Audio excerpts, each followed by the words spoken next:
ሳልሳይ ወያነ ትግራይ በህወሓት እንቅፋትነት ከሰሞኑ መቀሌ ከነበሩት የአሜሪካ አምባሳደር ጋር መገናኘት አለመቻሉን ለአዲስ ማለዳ ገለጸ። ኢህአፓ ትግራይን ወደ ዳግም ጦርነት የሚመልሱ እንቅስቃሴዎች ይቁሙ ሲል አሳሰበ። በመቀሌ ውይይት ለሀገራዊ መዳን በሚል የሰላም ጥሪም ቀረበ። ሴኔጋል የቀድሞ ፕሬዝዳንቷን ማኪ ሳልን የተባበሩት መንግስታት ድርጅት ዋና ጸሐፊ ለማድረግ ድጋፍ ልትሰጥ ነው። ጤና ይስጥልኝ አዲስ ማለዳ ተከታታዮች፣ ዕለታዊ ዜናችን በመግቢያችን ላይ ያስተዋወቅናችሁን ጨምሮ ሌሎች ዘገባዎችን ይዘናል። አብረን እንቆይ። ሳልሳይ ወያነ ትግራይ በህወሓት እንቅፋትነት ከሰሞኑ መቀሌ ከነበሩት የአሜሪካ አምባሳደር ጋር መገናኘት አለመቻሉን ገለጸ። ሳልሳይ ወያነ ትግራይ በቅርቡ መቀሌ ተገኝተው የነበሩትን በኢትዮጵያ የአሜሪካ አምባሳደር ኤርቪን ማሲንጋን ለማግኘትና ስለ ትግራይ ሆናዊ ሁኔታ ለማነጋገር ጥረት አድርጎ የነበረ ቢሆንም ህወሓት በፈጠረው አመቺ ያልሆነ ሁኔታ ምክንያት ሳይሳካ መቅረቱን የፓርቲው የህዝብ ግንኙነት ኃላፊ ብርሃን አጽብሃ ለአዲስ ማለዳ ገለጹ። ኃላፊው እንደገለጹት ከአምባሳደሩ ጋር ለመገናኘት የነበረው ጊዜ ጥበትና ተጨማሪ ምክንያቶች ተደማምረው ውይይቱ ሳይካሄድ ቢቀርም ፓርቲ ከዚህ ቀደም ከአሜሪካ መንግስት እንዲሁም በአዲስ አበባ ከሚገኙ የተለያዩ ዓለም አቀፍ ኤምባሲዎች ጋር በመገናኘት በዲፕሎማሲው በኩል አስፈላጊውን ጫና ለማሳደር ሲሰራ የነበረና አሁንም እየሰራ ያለ መሆኑን አስታውቀዋል። ሳልሳይ ወያነ ትግራይ በትግራይ ክልል ያለውን ሁኔታ በተመለከተ ተደጋጋሚ መግለጫዎችን የሚያወጣበትን ምክንያት ሲያስረዱም ጥሪውን ለሰላም ትግል እንደሆነ ገልጸዋል። ብርሃን አክለውም ተደጋጋሚ መግለጫዎች ሲወጡ ሰላምን የማይፈልጉ ወገኖች ሊሰለቻቸው ይችላል፣ ነገር ግን ፓርቲያችን ሰላምን ብቸኛ አማራጭ አድርጎ ያምናል። ህወሓት ትግራይ እየፈጸመ ያለው ተግባርና እየቀሰቀሰ ያለው የጦርነት ፕሮፓጋንዳ የጦፈ በመሆኑ ዳግም ጦርነት ከተነሳ ህዝብ የሚያልቅ በመሆኑ ይህ እንዳይከሰት ለማስገንዘብ ታስበው የሚወጡ ናቸው ብለዋል። ለሚወጡት መግለጫዎች ተጨባጭ ምላሽና ውጤት እየተገኘ ነው ወይ ለሚለው ጥያቄ ሲመልሱም ሰዎች በተረዱት መጠን ምላሽ እንደሚሰጡ በማመን ተከታታይ መግለጫዎችን ማውጣቱ ተገቢ እንደሆነ ገልጸዋል። በመጨረሻም የትግራይ ጦርነት በሀገሪቱና በትግራይ ህዝብ ላይ ከፍተኛ ማህበራዊና ኢኮኖሚያዊ ቀውስ ያስከተለ በመሆኑ ዓለም አቀፉ ማህበረሰብ የተፈረመውን የሰላም ስምምነት ሙሉ በሙሉ እንዲተገበር የትግራይ ህዝብ ጥያቄዎች በሰላማዊ መንገድ እንዲፈቱና ባለድርሻ አካላት ወደ ውይይት ጠረጴዛ መጥተው እንዲነጋገሩ ከፍተኛ የዲፕሎማሲያዊ ውትወታ ጫና ማድረግ እንዳለበት የህዝብ ግንኙነት ኃላፊው ጥሪያቸውን አስተላልፈዋል። በተደጋጋሚ የምናደርጋቸው መግለጫዎች ለተወሰኑ ሰዎች ሰላም ለማይፈልጉ ሊሰለቻቸው ይችላል። እኛ ግን ከሰላም ውጭ ሌላ አማራጭ ሌላ መፍትሄ የለም ብለን የሚል ጽኑ አቋም አለና አሁን ደግሞ በተለይ ሰሞኑን እየተደረጉ ያሉ ህወሓት የሚያደርገው ፌዴራል መንግስትን በተለይ ጦርነት ፕሮፓጋንዳ በጣም የጦፈ ነው። ስለዚህ የመጨረሻ ጦርነት ከተነሳ ህዝብ ነው የሚበላው፣ ሀገር ነው የሚያጠፋው። ህዝቡ አጠቃላይ ወጣት ናት። በተለይ በትግራይ ደግሞ ያሳለፈው አስከፊ ዋጋ ያውቃልና ብዙ ህይወት ሊበላ የሚችል ጦርነት የሚቆመው በሰላም ዋጋ መክፈል አለባቸው። የሃይማኖት አባታት፣ ሲቪክና ሲቪክ ማህበራት እዛ ላይ ያሉ ለሰላም የሚከፈል ዋጋ አሁን ነው መክፈል ያለብን፣ ዛሬ ነው መክፈል ያለብን፣ ነገ ረፍደዋል የሚል መልእክት ያለው ነው።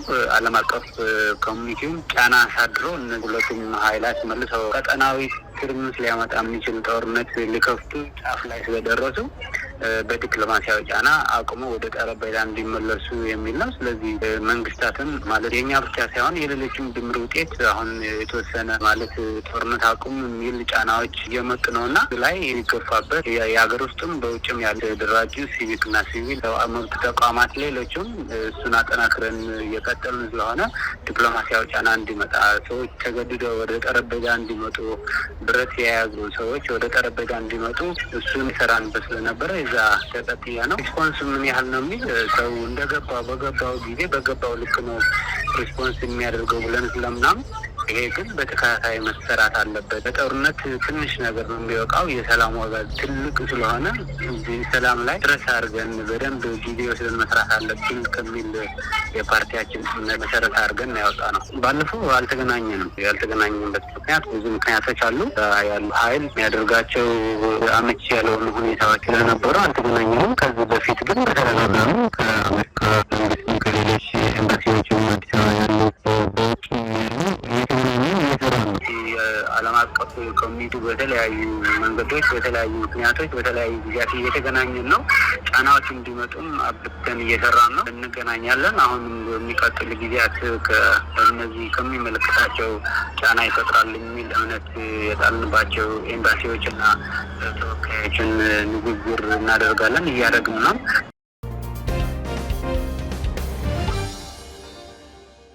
በሰኔ ወር የዓመት በዓመት ጠቅላላ የዋጋ ንረት 13.9 በመቶ ሆኖ ተመዘገበ። የኢትዮጵያ ስታቲስቲክስ አገልግሎት ይፋ ባደረገው የሰኔ ወር ሪፖርት መሰረት የሀገሪቱ የዓመት ጠቅላላ የዋጋ ንረት 13.9 በመቶ ሆኖ ተመዝግቧል። ይህም ባለፈው ዓመት ተመሳሳይ ወቅት ከተመዘገበው ጋር ሲመሳከር 13.9 በመቶ ጋር እኩል ነው። በተጠናቀቀው ወር የምግብና አልኮል ያልሆኑ መጠጦች የዋጋ ንረት 15.1 በመቶ የደረሰ ሲሆን ለዚህ ጭማሪ በዋናነት የስኳር፣ ማርና ቸኮሌት 35.9 በመቶ፣ የፍራፍሬ 21.3 በመቶ፣ የወተት አይብና እንቁላል 20.3 በመቶ፣ የስጋ 19.2 በመቶ እንዲሁም የምግብ ዘይቶችና ቅባቶች 18.8 በመቶ የዋጋ ንረት በከፍተኛ ደረጃ መጨመር እንደሆነ ተገልጿል።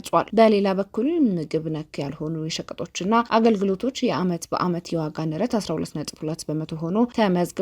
በዚህ ዘርፍ ለታየው ጭማሪ የትምህርት 17.3 በመቶ፣ የመጓጓዣ 14.3 በመቶ፣ የቤት መገልገያ ቁሳቁሶች 13 በመቶና የሆቴልና ሬስቶራንት አገልግሎቶች 12 በመቶ የዋጋ ጭማሪ በዋናነት ይጠቀሳሉ። የወር በወር የዋጋ ንረትን በተመለከተ በሰኔ ወር የነበረው ጠቅላላ የዋጋ ንረት ከግንቦት ወር ጋር ሲነጻጸር በ1 በመቶ ጭማሪ አሳይቷል። አገልግሎቱ መረጃዎችን የበለጠ ተአማኒ ለማድረግ የምግብና የሸቀጦችን ዋጋ የሚሰበስባቸውን ገበያዎች ቁጥር ከ120 ወደ 200 ማሳደጉንም አስታውቋል። ይህም አዳዲስ የተቋቋሙትን የሲዳማ፣ የደቡብ ምዕራብና የማዕከላዊ ኢትዮጵያ ክልሎችን በስፋት ለማካተትና የዋጋ እንቅስቃሴውን በትክክል ለመለካት የሚያስችል አሰራር እንደሆነም ተጠቅሷል። ኢህአፓ ትግራይን ወደ ዳግም ጦርነት የሚመልሱ እንቅስቃሴዎች ይቁሙ ሲል አሳሰበ። በመቀሌ ውይይት ለሀገራዊ መዳን በሚል የሰላም ጥሪም ቀረበ። መንግስት የፕሪቶሪያውን ስምምነት በመጣስ በሰላም ማስከበር ሽፋን ትግራይን ወደ ዳግም ጦርነት የሚያስገባ እንቅስቃሴ እያደረገ ነው ሲል የኢትዮጵያ ሕዝባዊ አብዮታዊ ፓርቲ የከሰሰ ሲሆን ይህ አይነቱ አደገኛ አካሄድ በአስቸኳይ እንዲቆም አሳስቧል። በሌላ በኩል በመቀሌ ከተማ ውይይት ለሀገራዊ መዳን በሚል ርዕስ በተካሄደ የ3 ቀን መድረክ ላይ የተሳተፉት የሃይማኖት መሪዎችና የከተማ አስተዳደር ኃላፊዎች የትግራይ ሕዝብ የሚሻው ሰላምና ልማት መሆኑን ገልጸው የህዝቡን ህልውናና ሉዓላዊነት ለማስከበር ግን የጋራ አንድነትና ጠንካራ አቋም እንደሚያስፈልግ አስታውቀዋል። የአባ ዛሬ ባወጣውና ለአዲስ ማለዳ በላከላት መግለጫው የፕሪቶሪያው ስምምነት ዋና ዓላማ ጦርነትን በቋሚነት ማቆም፣ የፖለቲካ መፍትሄን ማስቀደም፣ ሰብአዊ ድጋፎችን ማስተላለፍና ተፈናቃዮችን ወደ ቀያቸው መመለስ ቢሆንም ከስምምነቱ በኋላም ቢሆን በትግራይ ህዝብ ላይ የተለያዩ የማህበራዊና ኢኮኖሚያዊ ጫናዎች ቀጥለዋል ብለዋል። የመንግስት ሰራተኞች ደሞዝ መቋረጥ፣ የበጀት እገዳ፣ የነዳጅና የመጓጓዣ ችግሮች እንዲሁም የመሰረታዊ አገልግሎቶች መደናቀፍ በህዝቡ ላይ ከባድ ተጽዕኖ ማሳደራቸውን የጠቀሰው ፓርቲው አሁን ደግሞ ህግ ማስከበርና ተመሳሳይ መፈክሮችን በመጠቀም እንዲሁም ከ2013 ጦርነት በፊት የነበሩትን የሚዲያ ዘመቻዎች በመድገም ትግራይን ወደ ሌላ ጦርነት ለማስገባት ሙከራ እየተደረገ ነው ሲል ስጋቱን ገልጿል። ቀድሞ ሲል የነበረው ጦርነት ያስከተለውን ከባድ ሰብአዊና ቁሳዊ ውድመት በማስታወስ ተጨማሪ የጦርነት አዙሪት እንዳይፈጠር ለዓለም አቀፍ ማህበረሰብና ለዲፕሎማቲክ አካላት ጥሪ አቅርበዋል። ከዚሁ ጋር በተያያዘ በመቀሌ ከተማ ከመቀሌ 7ቱም ክፍለ ከተሞች የተወከሉ የሃይማኖት መሪዎችና አመራሮች በተሳተፉበት መድረክ ላይ የመቀሌ ከተማ ከንቲባ ኃይሌ አረጋዊ የትግራይ ህዝብ በመኖርና ባለመኖር መካከል ባለ አደገኛ ሁኔታ ውስጥ መውደቁን ገልጸዋል። ከንቲባ አሁንም የትግራይን ህዝብ ህልውና ለመፈታተን የሚደረጉ ሴራዎች መቀጠላቸውን ጠቁሞ የትግራይ ሉዓላዊነትን ለማረጋገጥና የተፈናቀሉ ወገኖችን ወደ መኖሪያ ለመመለስ ድርጅቶችን በማጠናከር በጽናት መታገል እንደሚያስፈልግም ተናግረዋል። በውይይቱ ላይ የተሳተፉት የሃይማኖት መሪዎች በበኩላቸው የትግራይ ህዝብ ፍላጎት ሰላምና ልማት ቢሆንም አንድ ወገን ብቻ ሰላም ፈልጋለሁ ብሎ ሰላም ሊያመጣ አይችልም ሲሉ ገልጸዋል።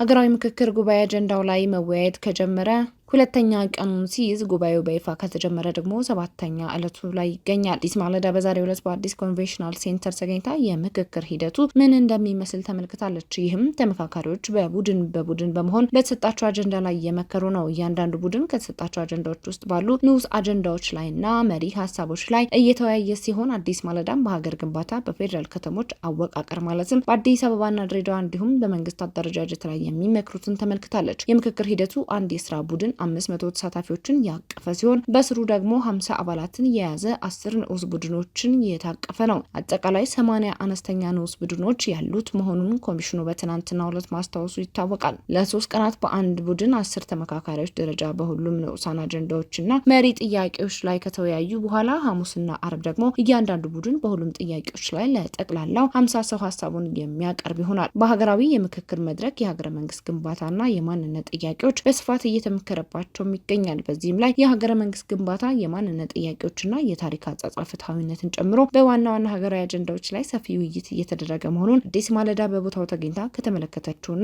ካነጋገረቻቸው ተመካካሪዎች መረዳት ተችሏል። በዚህ ስር ሰንደቅ ዓላማ ምን መምሰል እንዳለበት፣ የሀገር ባለቤትነትና ሌሎችም ተነስተውበታል። በምክክሩ ላይ በፓርቲያቸው የቁጫ ህዝብ ዴሞክራሲያዊ ፓርቲ ፕሬዝዳንትና የህዝብ ተወካዮች ምክር ቤት አባል ገነነ ገደቡ እንደገለጹት የምክክር ሂደቱ አካታች፣ ነጻና የማንኛውም ተሳታፊ ሀሳብ በእኩልነት የሚያስተናግድ ነው። መጀመሪያ ላይ የእርሳቸው ፓርቲ ተመካካሪዎች በዕጣ አንድ አጀንዳ ላይ ብቻ ተመድበው የነበረ ቢሆንም ባቀረቡት ቅሬታና ኮሚሽኑ በሰጠው ምላሽ መሰረት በአራት ዋና ዋና አጀንዳዎች ማለትም በሀገር ግንባታ፣ በመንግስት አደረጃጀት፣ በተቋማት ግንባታና ህግ የበላይነት እንዲሁም በዘላቂ ሰላም ዙሪያ በስፋት እንዲመክሩ ተደርጓል ብለዋል። አክለውም እንደ ቁጫ ማህበረሰብ ሁሉ ወላይታና ዘይሴ ያሉ የማንነትና የራስን በራስ የማስተዳደር ጥያቄዎችን ላለፉት አያሌ ዓመታት ተገቢውን ምላሽ ባለማግኘታቸው ህዝቡ ለስቃይና ለእስራት መዳረጉን በማንሳት እነዚህን ጥያቄዎች በኃይል ለመጨቆን መሞከር ለሌላ ጉዳይ የሚጋብዝ በመሆኑ በምክክሩ እውቅና አግኝተው ዘላቂ መፍትሄ ሊበጅላቸው እንደሚገባ ጠቁመዋል። ይህና መሰል ጥያቄዎችም የምክክሩ ዋና ዓላማ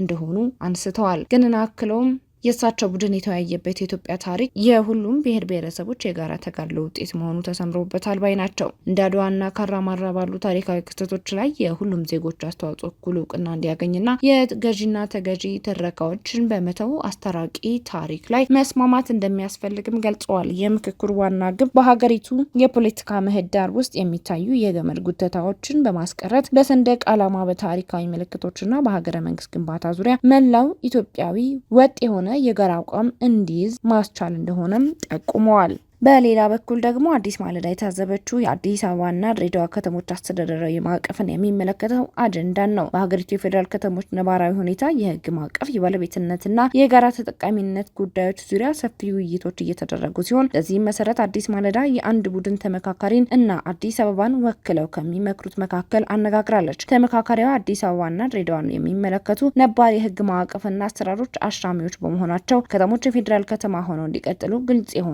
ህጋዊ ማዕቀፍ፣ የራሱ የሆነ የወሰን ልየታና በፌዴራል ተቋማት እንዲሁም በራሳቸው ምክር ቤቶች ተወካይ ሊኖራቸው እንደሚገባ ተነስቶ እንደተወያዩበት ሀሳባቸውን አካፍለዋል። የእርሳቸው ቡድን የከተሞቹ ነዋሪዎች ከማንኛውም ተገቢ ያልሆነ ጣልቃ ገብነት ወጥተው በዘለቄታ ተጠቃሚ የሚሆኑበትንና መፈናቀል የሚቀንስበትን ስርዓት መዘርጋት እንደሚያስፈልግ በማመን እየተወያዩ መሆኑን አንስተዋል። እዚህ ላይ ደግሞ ከኦሮሚያ ክልል ጋር ተያይዞ ያሉ አጎራባችነትና የልዩ ጥቅም ጥያቄዎች አጨቃጫቂና ግጭት ፈጣሪ ከሆኑ አዝማሚያዎች ወጥተው የሀገርንና የህዝብን ሰላምን በሚያስጠብቅ መልኩ በውይይት እንዲፈቱ የሚል ሀሳብ እንደቀረበ አንስተዋል። በመቀጠልም ሌሎች ተመካካሪዎች ደግሞ የመንግስት አደረጃጀትና ቅርጽን በተመለከተ ውይይት እያካሄዱ ሲሆን ከዶንጋ ህዝቦች ዴሞክራሲያዊ ድርጅት ፓርቲ የመጡ ተመካካሪው አለሙ ከበድን ያነጋገረችው አዲስ ማለዳ አሁን በስራ ላይ ባለው ፌዴራሊዝም ስርዓት ውስጥ ያሉ ደካማ ጎኖችንና የአሰራር ሂደቶችን በማሻሻል ፌዴራላዊ ስርዓቱን አጠናክሮ ማስቀጠል ለሀገሪቱ አማራጭ የሌለው መፍትሄ መሆኑን ተወያዮች ከስምምነት ላይ ደርሰዋል። በውይይቱ